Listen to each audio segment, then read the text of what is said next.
কিসের জন্য অবরোধ করা হয়েছে আপনাদের? অবরোধ করা হয়েছে চাঁদার প্রচন্ড জুলুম, মহরমের চাঁদার প্রচন্ড জুলুম। কালকে আমি ছেলে স্কুলে দিতে গেছিলাম, আমাকে ধরেছে 10-12টা ছেলে। আরে দেখ বাবু, এখন তো পকেট থেকে পয়সা বের করা মুশকিল আছে, আমি ছেলেকে স্কুলে দিয়ে আসি, দিয়ে তোদের চাঁদা দেবো। বলছি এখানে দাঁড়া, চাঁদা দিবি তবে যাবো। আরে তাহলে আমি গেলাম, তাহলে আমাকে মার তাই তো ঘুরিয়ে ছেলে দিই, তারপর দেখছি। তারপর আমি তো এদিকে এলাম না, কে বাবা ঝামেলা করতে যাবে, অন্যদিকে ঘুরে এলাম।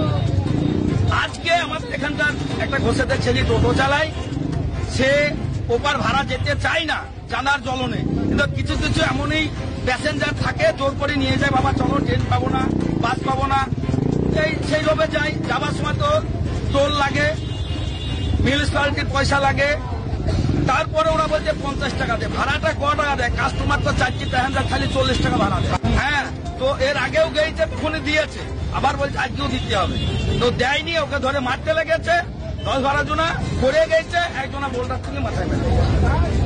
তো এখন তো পেশেন্ট কেমন আছে জানি না, সঙ্গে সঙ্গে সিউড়ি পাঠালো। তাই সিউড়ি পাঠাইলো, আমরা প্রশাসনকে বলছি 1 ঘন্টা হয়ে গেল, প্রশাসন এখনো আসামি তোলে না কেন?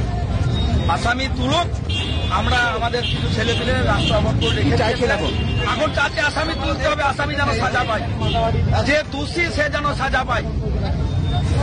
পুলিশ এসেছিল, পুলিশকে এটাই বললাম যে আপনারা আসামি তুলুন না, আমাদেরকে খবর দেবেন, আমাদের ছেলেরা রাস্তা তাছাড়া অবরোধ করবে।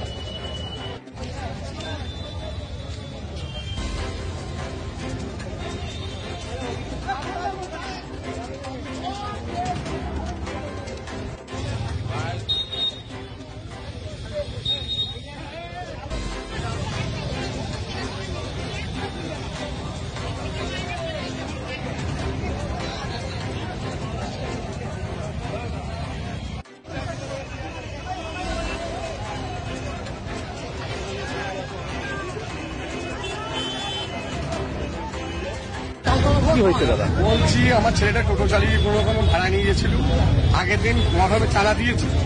আজকে বলছি প্রথমে সকালে এসে বড় বাড়ি দিয়েছে, দিয়ে বলছি চাঁদা দে। এই তো এলাম সকালে, তা ভাড়াটা মেরে আসে দিয়ে দিচ্ছি।